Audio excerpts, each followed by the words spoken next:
Good evening. I'd like to call to order tonight's meeting of the ISD 191 School Board.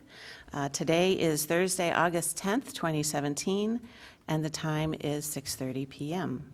I'd like to welcome folks who have joined us this evening. Thank you for coming to learn more about our schools. And with that, Director Courier, would you please lead us in the pledge? I pledge allegiance to the flag of the United States of America and to the republic for which it stands, one nation, under God, indivisible, with liberty and justice for all. Thank you. We'll start off the business meeting with the approval of the agenda. Do I have a motion to approve the agenda? So moved. Second? Second. Is there any discussion? Hearing none, all those in favor of approving tonight's agenda, please signify by saying aye. Aye. Opposed, nay. Motion carried. Turning to the consent agenda, although board action is required, it is generally unnecessary to hold discussion on these items. In the event a board member wishes to discuss an item, that item will be moved for separate consideration. Do we have any items that folks would like to move for separate consideration? I just want to make a comment on the personnel recommendation. Sure. It's not a, so I would like to put off just to ask Stacy a quick question. The personnel, okay, sure. All right, so we will move that to our first item. Do I have a motion to approve the consent agenda as amended? So moved. Is there a second? Second. All those in favor of approving tonight's consent agenda, please signify by saying aye. Aye. Opposed, nay. Motion carried. All right, our first item of business will be Director Vandenboom. You had a comment about the personnel Just a quick recommendation. question. There were so many puts and takes, Stacy, in the personnel recommendations, and I went through it all. And so I'm just trying to get a sense for, and I did this last year too, what's the sort of net change that we're seeing for staff this year, up or down? Because there were a lot of new positions and there were a lot of retirements, and it was really hard to tell just by looking at that kind of where we're standing with regard to staffing. And so is it up, down, where are we? Our licensed teachers is going to stay right around 709 FTEs. So it's going to be fairly flat. Okay. We made some decreases in the area of general ed. Yep. And we've had some increases in special ed. So net zero almost there. Okay. Kind of a flat, okay. Yep. Director Luth. I do have a comment on a different part of it. And with Director Schmid not here tonight, I'm going to speak in absentia for him, and that is that our change order for the Diamond Head Education Center River Ridge, there's a statement in here that I think is really pretty profound and important, and I know that Director Schmid would be bringing it out. So that is, this is the final change order for all the Vision 191 projects. Yay! Everybody involved in that. Huge. Thank you so much. That's it. Great, thank you. Any other comments? All right, do I have a motion to approve the personnel recommendation? So moved. Second? Second. No further discussion, I'm assuming. All those in favor of approving the personnel recommendation, please signify by saying aye. Aye. Opposed, nay. Motion carried. And we will turn to Stacy Sovine, Executive Director of Human Resources. We're being asked to approve the proposed revisions and readopt the unchanged language in the 2017 through 2019 Master Agreement with Service Employees International Union Local Number 284 Custodial Employees. Welcome, Stacy. Good evening. On July 13, 2017, the district and union negotiators for the custodial group reached a tentative agreement. The union ratified the agreement then on August 1st, 2017. The union of 81 employees was represented by Scott Powers, Steve Greiner, Gene Keene, Eric Windorf, Brian Johnson, Dan Powers, David Luke, and the union organizer from SEIU, Shelley Johnson. The district was represented by Tiffany Weiler, Robin Pickle, and myself. Major language items, we really didn't have a whole lot. The union didn't bring a lot to the table, and the district didn't have a lot of new language either, in which we needed to address. We did adjust the number of days needed if a custodian was subbing for maybe the lead custodian at a building. in which they would then start to receive the higher level pay. We were up close to 30 days. I think we brought it down to just over 2 weeks is what it amounts to. And then it would be retroactive. Our biggest concern at the table was we needed to make sure that we weren't paying folks at a higher level of pay just to cover somebody's 2-week vacation. That's not really the intent. However, if somebody is out on long-term disability or work comp claim, something else, we don't want to extend it to an unreasonable length of time. The other item is just, again, around LTD and how we would use sick leave and vacation pay, and in what order we would use those that would go towards LTD. Also, just some clarifying language around the boiler's license. The last contract is when we added the license and differentials. We just needed to make it clear this time was you actually had to turn your license in, and we would pay you at the time in which you turned it in. Just because it may have been valid a year ago, but it took you a year before you turned it in, we weren't going to go retro, okay? Increase the high school lead stipend, and really what that comes down to is with all the additional square footage at the high school, the additional personnel underneath the lead, it seemed very reasonable. Our lead cook at the high school has a stipend currently of $1.25. The lead custodian was only receiving 50 cents, and they both have about the same amount of people that report to them. So there was an adjustment that way. Okay. Economic package, it's a 2-year increase of about $465,000. Year 1 is a 1.5% increase on the salary schedule. Year 2 is 2.25%. MSBA 2-year package increase is about 6.5%. Would you mind reading the You want me recommendation? to read the Yes, recommendation please. again? Sure. Recommendation that the Board of Education approve the proposed revisions and readopt the unchanged language in the 2017-2019 Master Agreement with Service Employees International Union Local 284 custodial employees. Thank you very much. Do I have a motion to approve this contract? So moved. Second? Second. Discussion. Director Vandenboom. Thank you. So, Stacy, this is the first unit that, so we usually do 2-year incremental things, and so this is the first unit that we're sort of closing out for the 17 to 19 Yes. window, correct? So, in a way, it sort of sets some precedent, if you will, for some of what's to come. Custodians traditionally, for me, have been the first unit to settle. Yep. Sometimes it plays out, sometimes it doesn't as far as all of the agreements. Right. So what I want to talk about a little bit is, so, as I was going through it, I want to talk a little bit about, I'll call it total compensation. So as I was reading through it, I'm interested in understanding on the health insurance that we offer custodians. We've had a lot of discussions, obviously on the board level about defined contribution versus defined benefit program. Yep. And that was discussed at the table. They came back, they wanted an increased contribution from 70% to 80% for family. I said we'd be willing to match the 80% for the next 2 years if we changed it to a defined contribution, a set dollar amount. They said they were more willing to just drop the proposal. So in essence, we're still, even with this group, which is the first group, we're still at a defined benefit program, correct? For It's health not so much insurance. it's a defined benefit only in the sense that it's a percentage. The percentage is defined and it goes up regardless of the rate. Defined benefit often is around the lines of when you retire, you will get 160 days sick leave, whatever. That's the benefit versus a contribution into a 403B or K, or 401K kind of a deal. So that usually is where defined benefit and defined contribution comes into play. Really, around insurance, it's either a flat rate or a percentage of the insurance premiums. The district would love to move away from having a percentage contribution because when there is an increase, it's an automatic. It's built into already the settlement. Whereas a defined or a set amount is something then that would be negotiated as far as, do you want the increase on your insurance? Do you want your increase on your salary schedule or any number of other economic areas? Ideally, that is the long-term goal for the district, is to get to that point.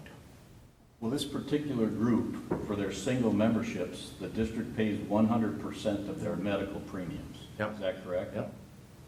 And that's so again, as a president, it has me a little bit concerned in today's day and age with the increasing costs of healthcare, that we have a unit where, again, there's no expectation whatsoever for individual members to pay any portion of that premium whatsoever. And so as I'm reading this, I have, fairly sizable concerns because, again, it's leading, this is one of many. We're going into several other negotiations with other groups, and we're paying 100%, and we have a medical plan that's, essentially, and I'm not sure you and I have the same, defined benefit and defined contribution programs. The risk to the district of one versus the other, the financial risk is different, I believe, and I believe that the financial risk for a defined benefit program is higher to the district versus a defined contribution. Yes. And so many other districts, and many years ago have moved from defined benefit to defined contribution. And I bring it up because it puts our district, in my view, it puts our district at a fairly significant disadvantage because it does cost us more. And when you go and then you say, here's what your salary increase component is versus your benefit increase component, we're always in a difficult situation on the salary relative to others because the salary increases that we can afford might be a little lower because we're paying for more benefits. So the total compensation discussion, if you will, needs to be part of all of these discussions from my perspective going forward. And I think when you do your MSBA and all that stuff, so that 465, correct me if I'm wrong, but that's salary plus benefits. That's everything. For Over both 2 years, years, right? over both For years. both groups. So, Yeah. so when you do the napkin math and you say, okay, that's 20, it looks like $2,800 per employee, but in reality, a lot of that goes towards their medical benefits that we're paying 100% for, correct? Yep. Okay. So I'm really concerned, frankly, just about it, and I was kind of interested in knowing, and I know our negotiating committee doesn't necessarily get involved in each of these negotiation groups, because there's too many of them. But do the recommendations before they go, does our, and I should probably ask this of Director Luth, does the negotiating committee recommend that we approve as well as you recommending that we approve? Have you seen it before, or is this essentially the first time you're seeing it as well as a negotiating committee member? The current process is that it does not come before the negotiating committee before it comes before the board. Okay, so this is the first time you're seeing it as part of this board meeting as well, okay? Because I'm just wondering if we ought to be getting a second recommendation by the negotiating committee that this is exactly what we want to do, especially early on like this when we have all the other groups in front of us for the rest of the year. So I'm just concerned that we can't sustain and afford it in the long term.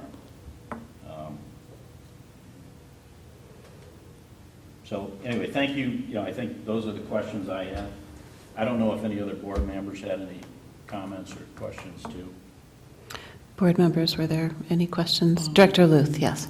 I will take your advisement around the process, and let me talk with the negotiating committee. I'll have a conversation with Stacy as well, and we'll see what we might propose to either stay the same or change around that. Does that seem fair to you? That's fine. I mean, Okay. because there's a lot of terms in here. I mean, basically full-time is 20 weeks of full-time work. That's, if you read the contract, they get full-time benefits with 20 weeks of full-time work, which, 20 weeks or 20 hours?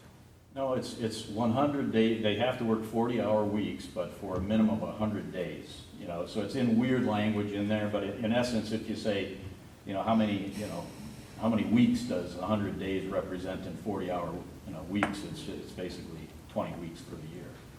So it's, if they work 20 weeks, they have full-time benefits, and full-time benefits, when you walk in the door, they get 3 weeks of vacation, and essentially 100% medical benefits. And the medical benefits are not as lucrative, if you will, for the family. I don't know what percentage of this group is on individual only versus family is, you know. It's heavy single. Heavy single is kind of what I would have expected there.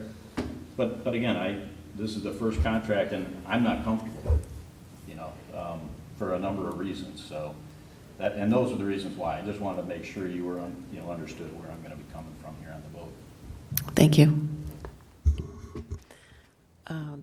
Board members, any other questions or comments? All right. So we've finished discussion. All those in favor of approving this contract, please signify by saying aye. Aye. Opposed, nay. Nay. Motion carried. Next, thank you very much, Stacy. Next, we will turn to Lisa Ryder, our Executive Director of Business Services. We're being asked to approve the ice arena lease with the City of Burnsville for the 2017-2018 school year. Thank you, Lisa. Good evening. This is very typical for us at this time of year to be reviewing an agreement for rental of the Burnsville Ice Center for purposes of our girls and boys practice, game, and playoff time, ice time that is. And the contract is very similar to last year's language. The dollar amount per hour has not shifted. It is the same. Anticipated hours are estimated, and that is what the contract is based upon, are the estimated hours. Obviously, depending upon what happens with the season, those hours can shift and will, but we pay the actual based upon the hours that are the rate, identified within the contract. So that is how that works for the ice arena contract. $2.25 per hour for the 4.5 hours per varsity combined with junior varsity game, or if there's just one varsity and one junior varsity game, then it's 2.5 hours per. So that's how that works. There's a cleaning fee, there's a amount per double game as well. The rest of the agreement, nothing really has changed at all. There is attached to this the ice arena reservation report, which indicates when we are planning to utilize the facility. And so that can shift depending upon the season, but very similar to the previous years. The recommendation is that the Board of Education approves the Burnsville Ice Center rental agreement for the 2017-2018 school year in the estimated amount of $89,687 for a total of 398.61 hours of ice time. Thank you, Lisa. Is there a motion to approve this lease? So moved. Second? Second. Questions or discussion? One quick question, and I should have asked you earlier, I apologize up front. Approximately how many students are involved in our? I can get that for us, but I Okay, don't have it that's right all right. now. Yeah, if you could, yeah. At least I apologize, I should have asked ahead of time, so you have time to prep for that, but it just hit me now. But, okay, thank you. Director Schatz? So I have a question about rescheduling, cancellations and rescheduling, and maybe you answered it in the language that you just explained, but this has a set number of games, but if a game was to be canceled and then rescheduled, does that fall within, the contract language here says that we have to pay for it whether we use it or not. Right, but they work with, in arranging things, as long as the time is available, they work to kind of fine tune that schedule as need be. Many of these games are set as far as the time period in which the times that have been defined by the By the conference and things like that, conference, right? thank you. Yep. And yet the practice times can sometimes shift. And I think for that purpose, it's a matter of, if they don't use it the full amount of time that they have maybe scheduled, or an evening isn't utilized after all, I think there's some flexibility there. If it were abused, then it would be something that they would be probably charging us for. But I've not heard any concerns or issues with regard to that in the past. Okay, and the same applies if a weather event happens to cancel a game, then we would have some flexibility to be able to reschedule Yeah, that as well? It hasn't happened to my knowledge that's been a no. large issue, I know. Yeah, So right, yeah. it could be that we might be charged. I guess we'd have to work with the city on that piece. Okay, but there's some flexibility in Yeah, that? I Okay, think so. Great, thank you, Lisa. Thank you. Director Miller? I know the contract mentions the sale of food and beverages is the city's right. What about the door charge that's collected So for games? 50%. 50% share? Mhm. Yep, 50% share. Do you have a rough idea what the return revenue on that is? I can look, I just don't have that off the top of my head, so I'll have to look into that. Thank you. Director Vandenboom. Quick question for you, Lisa, and if you don't know, that's fine. So if I buy 1 hour of ice time, do I still pay $225? So is Burnsville giving us any break for buying 400 hours of ice time, or is it pretty much we're paying the same price as somebody else that buys 1 hour of ice time? I can't speak to their rates for the 1 hour, sorry. Did you want me to find that out? I'd be interested in finding out. I think I already know the answer. I think we're paying list price. I believe we are, actually, in my experience also. So I don't know if we, from a partnership with the city, it just seems to me that, we're buying 400 hours of ice time. It seems to me we ought to get a discount. And I looked at last year, it appears to me that, there was a slight increase, but the good news is I think that, so last year I looked and it was 220 an hour, or 225 an hour this year, so it went up $5, which is, if you look past the back through last 3 years, it basically was at 220 for 3 straight years. So this is the first, it looks to me like this was the first increase. I didn't see that that was the case. I'll verify that. Last year it was 220 an hour, and this year it's 225 an hour. So I just looked back at last year's board packet. But again, if you look back further, it's pretty reasonable in the sense that, it was 3 years at 220 an hour, and now it's 225 an hour. So it's a very modest increase is what it looks like. So it wasn't the increase so much. I think it was just a question of, are we paying list price? So I'm just interested in knowing that. Thank you. Great. Thank you. All those in favor of approving this lease, please signify by saying aye. Aye. Opposed, nay. Motion carried. Next, I will ask Dave Watkins, Assistant Superintendent, to join us. We're being asked to approve on a first reading basis changes to Policy 616, School District System Accountability. Welcome, Dave. Thank you. So you have Policy 616, School District Accountability. This policy must be reviewed annually. The Policy Review Committee met on June 20th of this year to take a look at the policy. The updates that you have were suggested by MSBA and administration. A brief overview of the updates, just so you're aware, the No Child Left Behind language was removed with federal law.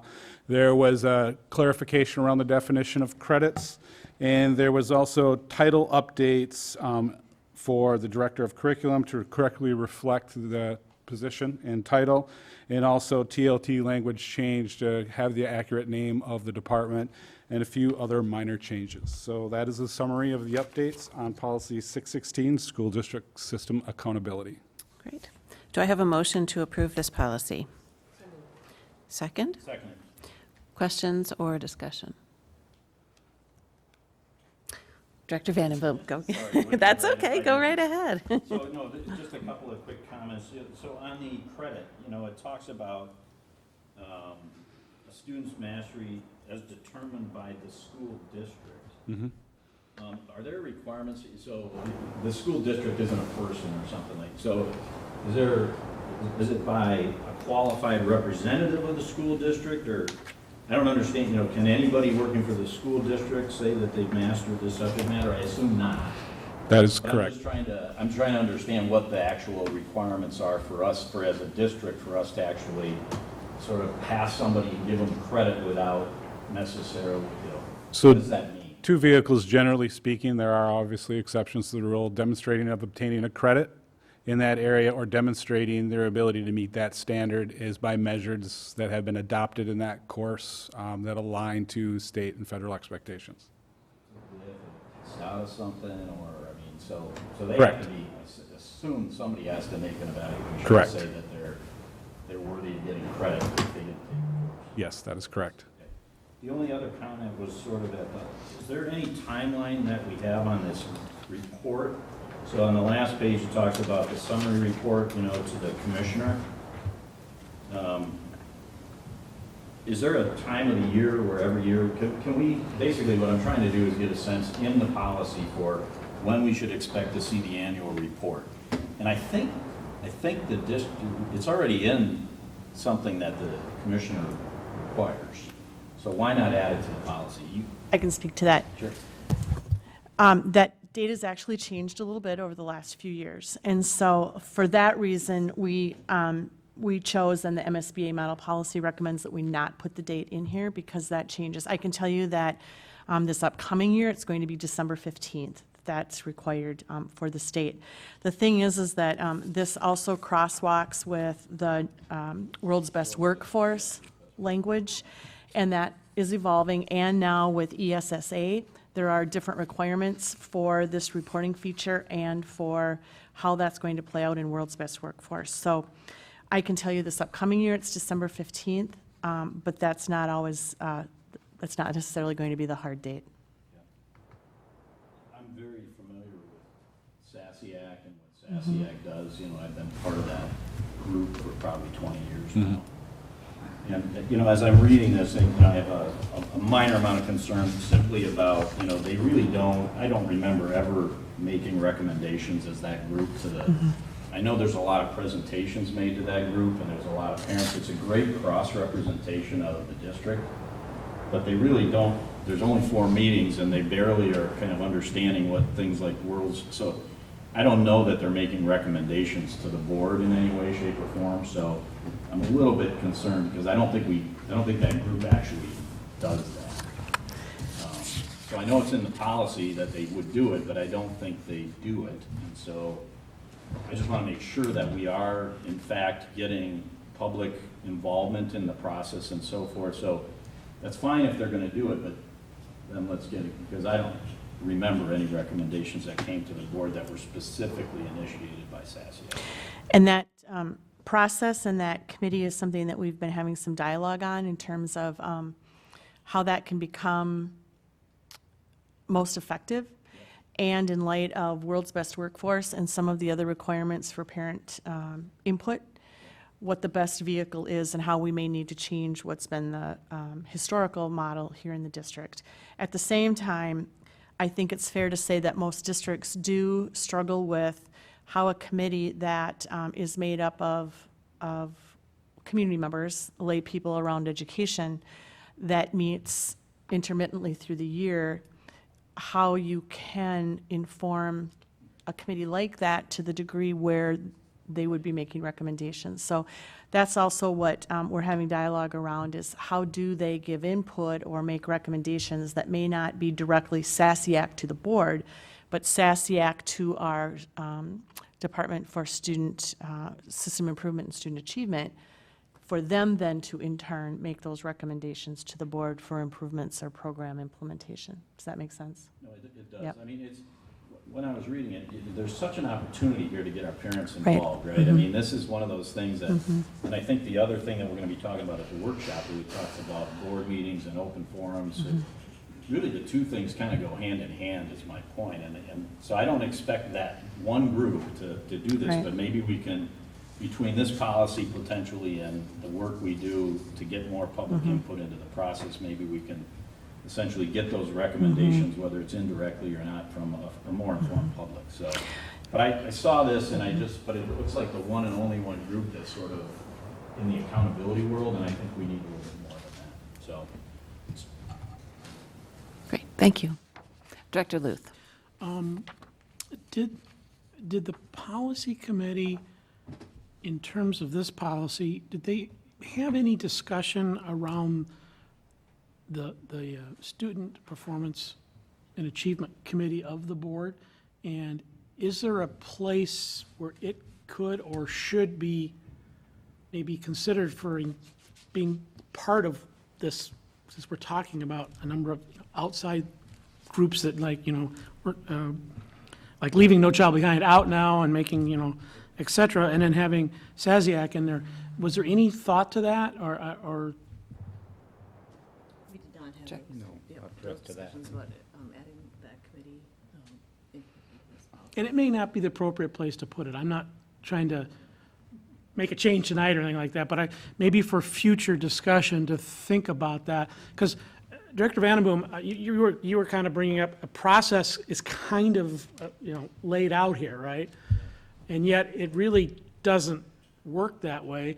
And at the same time, in the things you were talking about, how could, you know, the Student Performance and Achievement Committee fit into that? I mean, this is the Process. first read, right, of a policy, so it's Right. good time And that's a to big have change. some I'm not real suggesting- input on this, Yeah, but I just, as I was listening to you talk about that, that just suddenly popped in my head. Otherwise, I certainly would have said something beforehand, but, and I'm not suggesting it needs to be put into the policy at this point in time, but I'm just, it's a curious thought that was engendered by your comments as well. And I'm actually very excited about the fact that that committee exists, because, you know, it's one of the committees that I go to that really does, it's one of the few committees that really does have a really good cross-section of our district. You know, so I think, you know, we have Indian, every, you know, African-American, you know, teachers, students, you know, board members, staff, you know. It's actually a very good committee, a great group of people, so but it's very difficult to do, you know, what this thing says they should do in 4 meetings a year that are 2 hours long, not even 2 hours long, an hour and a half long, so it's just a challenge. Yeah. Great. Any other comments before we wrap up? All right. All those in favor of approving policy 616, school district system accountability, please signify by saying aye. Aye. Opposed, nay. Motion carried. Next, returning to our reports, we will start with Superintendent Amoroso. Thank you. My report tonight is really to share what happens in the district during the summer, because I think that a lot of people have the perception that not a lot happens in the summer. Students go home, staff go home, and then we all come back in the fall. So I want to share just some highlights of what happens and what happened here in our district this summer to date. First of all, I'm just going to start with personally, the time that I've dedicated to the transition between Superintendent Gothard and me. And I just wanted to update you. I sat down and started to count, and I actually was surprised. I've conducted 47 one-to-one meetings for the transition with both external and internal constituents. I've also attended several community and district events. I really appreciate the warm welcome and the spirit of partnership from those outside the district, and definitely the support, enthusiasm, and commitment of those with whom I've met internally. It really is an honor for me to communicate the vision of our district and our commitment to redesigning programs and practices to best meet the needs of our learners today and into the future. So that's just a quick update on just my transition, some of my transition activities in the last month. So people may not realize how busy summer is in the district. So here are some highlights. We had 1,200 students, K-8, involved in our summer school program, and we invited 500 to participate in our 9 through 12 credit recovery program. We had hundreds of students involved in our school-age care programs, which were Project Kids and The Edge, and they were involved in just all kinds of summertime activities and field trips. Our food service department this summer served over 50,000 meals in our buildings. And in fact, I even went over to food service today and I said, I got this information and I'm just checking. Was that just from the summer? Is that accurate? And she said, yep, that's absolutely accurate. So that was really an eye-opener for me. Our custodial and maintenance department did a deep clean for 1.5 million square feet to prepare our buildings for the new school year, while also doing grounds work for 17 sites. Our business department closed out one fiscal year and began another, which is a relatively brief statement and in no way represents what kind of a task that is. Our tech department prepared and repaired countless devices, as well as preparing for the distribution of over 1,200 Chromebooks at our middle schools coming up in about a week and a half, 2 weeks. Our human resources department hired and brought on many new employees, including 75 teachers to date for this fall.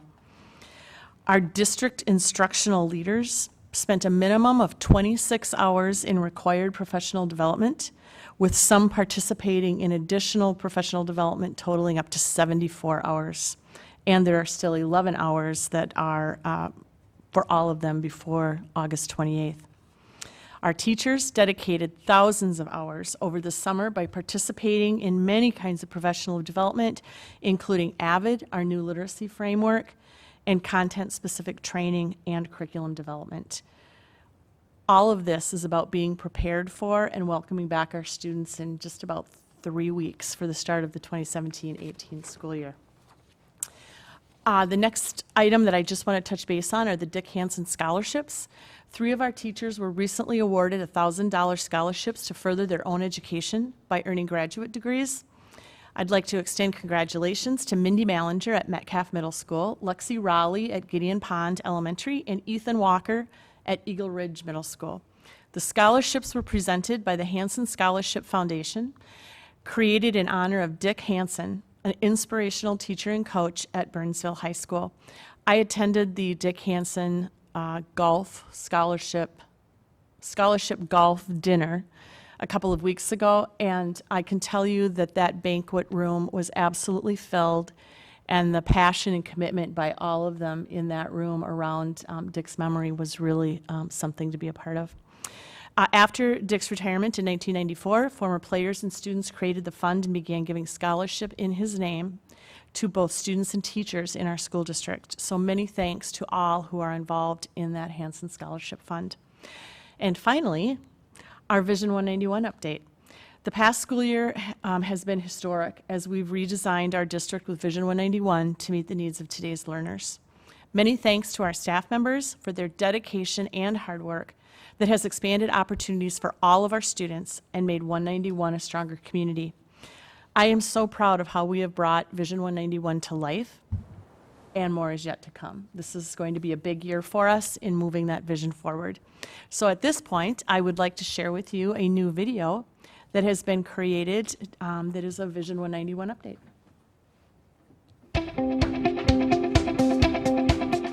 It's been more than 2 years since our community approved funding for Vision 191, and now a full school year has passed with many changes in effect. With Vision 191, we redesigned our school district to meet the needs of today's learners. We are a different district now. We've expanded opportunities for our students in many ways. There you go. Now go to your bookmark. We've become the district that's leading the way, and other schools come to see what we're doing. We've created a comprehensive high school with a 4-year focus on college and career readiness. We've developed exciting pathways that help students plan their education at Burnsville High School and beyond. It's not just about getting to graduation, it's about getting there with a plan. And these are the reactants, and what is this called? I think Vision 191 has changed Burnsville High School very positively. Bringing the 9th graders up has given them a lot of opportunities. I'm currently taking one of our engineering courses, Principles of Engineering, and that's really helped me figure out what I like or what I don't like. Our building now has learning spaces that encourage collaboration so our students can develop the skills that employers are seeking. All students have Chromebooks, which has resulted in new ways of teaching and learning in a more real-world ready way. Our students are future ready. As members of the Board of Education, we are very committed to Vision 191 because it is preparing our students to be future ready and making us a stronger community. We've made lots of progress, and what's coming next is also exciting. At our middle schools, we're providing Chromebooks as personal learning devices to every student. We're also adding deans as part of the support to meet the social, emotional, and academic needs of this age group. At our elementary schools, we're creating more robust makerspaces to encourage creativity and collaboration. We were able to put in place digital learning specialists at all of our elementary schools. Are you done with that one? Yeah. Okay, then click Turn In. In the makerspace, it's really about the freedom to explore and to build something that hasn't been built before. One of the big things that we see students gain is self-confidence. Then it goes that way? Yeah. Just the ability to use their creativity and create new things. Burnsville is really unique in the sense that we're very community oriented, and so everyone works together. We are future ready. We are community strong.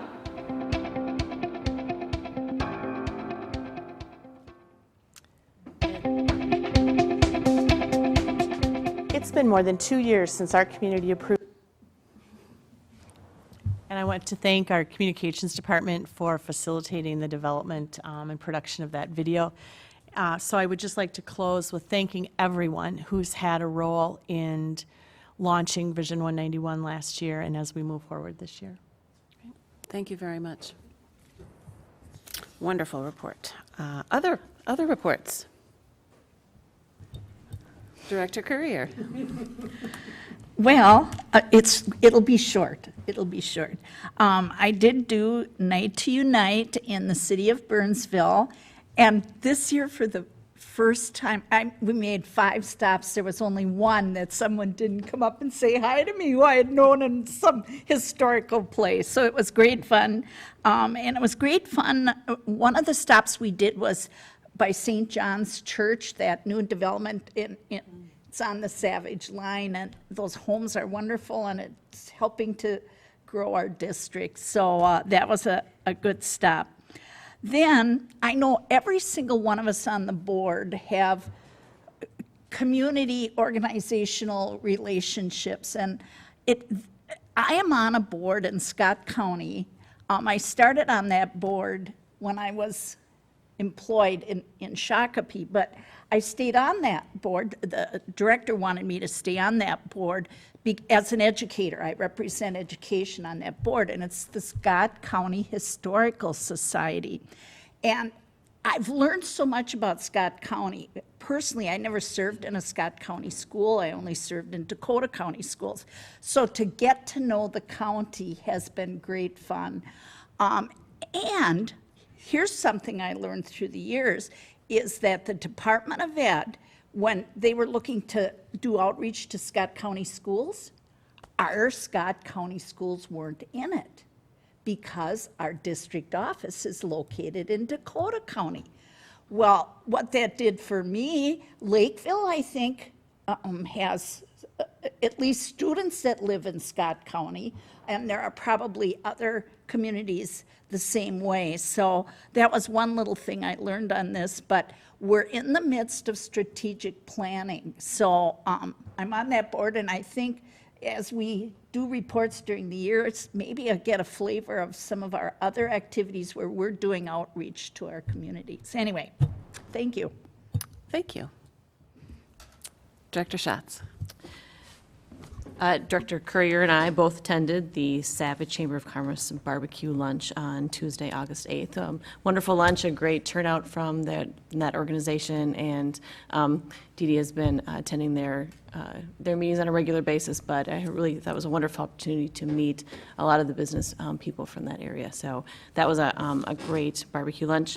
The second thing is the Foundation 191 Golf Tournament is in 1 month. You have to register, and register now for all the great golfing and prizes. Those people who have free time, especially, get a few people together to golf. And at the very least, come to the dinner. We have lots of great prizes that will be given out. More information can be found at foundation191.org. That is Friday, September 15th, the Foundation 191 Golf Tournament. All the proceeds go to scholarships and grants for the community. Thank you. Thank you. Director Luth. So I also participated in Night to Unite from the Savage perspective, and I too had a very wonderful evening. I had a city council member with us, and then a member of the Savage Police Department who escorted us in her unit.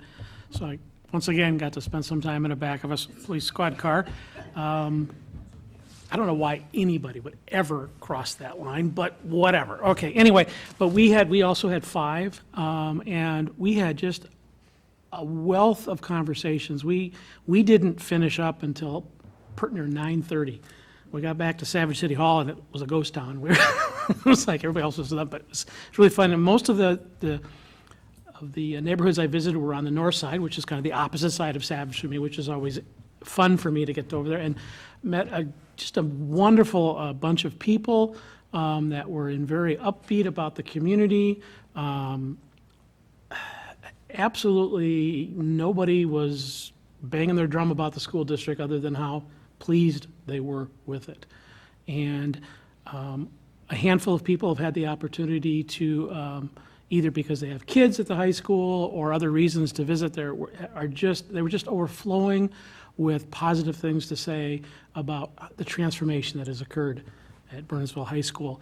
And it's not just about the bright, shiny objects and things we've got in there, but the programming, and they're really feeling the difference And some people were not aware of some of the programming, and I had the opportunity to talk about some of the pathways that we had, and they were just like, really? You know, and it was like, so we've got plenty of opportunity to continue to get the word out, and it's very much being very positively received by the community.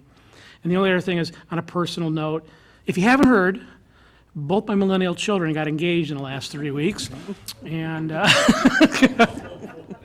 so as you might guess, the Luth household is quite bubbly right now, and what Denise and I have our work cut out trying to handle dueling wedding plans, planning activities. So bear with me over the next few months, anyways. But anyhow, yeah. But most importantly, though, was that 19 night was just a really, really good experience, and it really did set well with me in terms of the school district and how people are perceiving the school district. And it's different than it was a few years ago. I have to be brutally honest. So that's all I have. Terrific, thank you. Any other reports?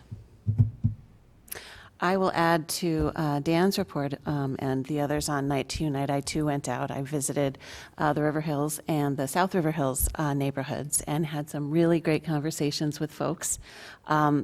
Parents with young children to empty nesters, and the positivity among both the families as well as the empty nesters was just really heartwarming.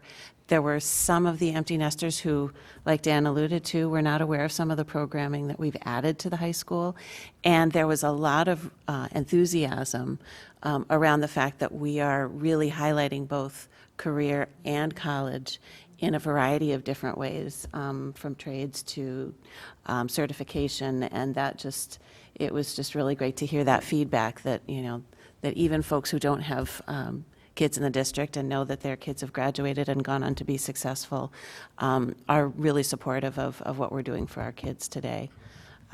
So. It reminded me of one. Yes, sir. Go right thing. ahead. Seeing our director of technology out there, I also had a couple teachers come up to me, and they talked about how excited they are for the coming year, and part of it was because of the challenges of getting Schoology up and going, but now seeing the benefits of it as they move into this year. And they really talked about how they now have they now see and are doing things this summer that are very collaborative with other teachers in ways that they could not do before. So a plug for you know, some of the technology that's helping support the many programmatic changes of Vision 91. But it was nice to hear that, because I know we asked an awful lot out of our teaching staff with that last year, but they're already seeing the benefits, and it's making them more excited. So that's really good to hear. Thank you. Sorry. Director Miller. I'm feeling somewhat defensive now, so I have to point out that I actually participated in Night Tonight, but not on behalf of the board, because I have a very large neighborhood gathering that's going on 3-4 years now, and heard many of the same things. We have a nice community in our neighborhood of 2 layers, transition, small kids like mine, and then families that have been there for quite a while, kids have moved on, and all involved. I hear very much the same thing. So yes, I can echo that. That's great. Because I knew you were busy that night. It wasn't like you were. That still counts, for sure. Absolutely. Didn't get your official capacity, but you're always in the capacity. Well, for some reason, they nominated me to be MC, so I had to. Gosh, I find that so hard to believe. Right, I know. All right, we'll wrap that up, and I will take a motion to adjourn to a board workshop regarding policy 206, public participation in board deliberations. Do I have a motion? Second? All those in favor of adjourning, please signify by saying aye. Aye. Opposed, nay. We are adjourned. Right now at 7:19, let's take a 5-minute break and come back at 7:25.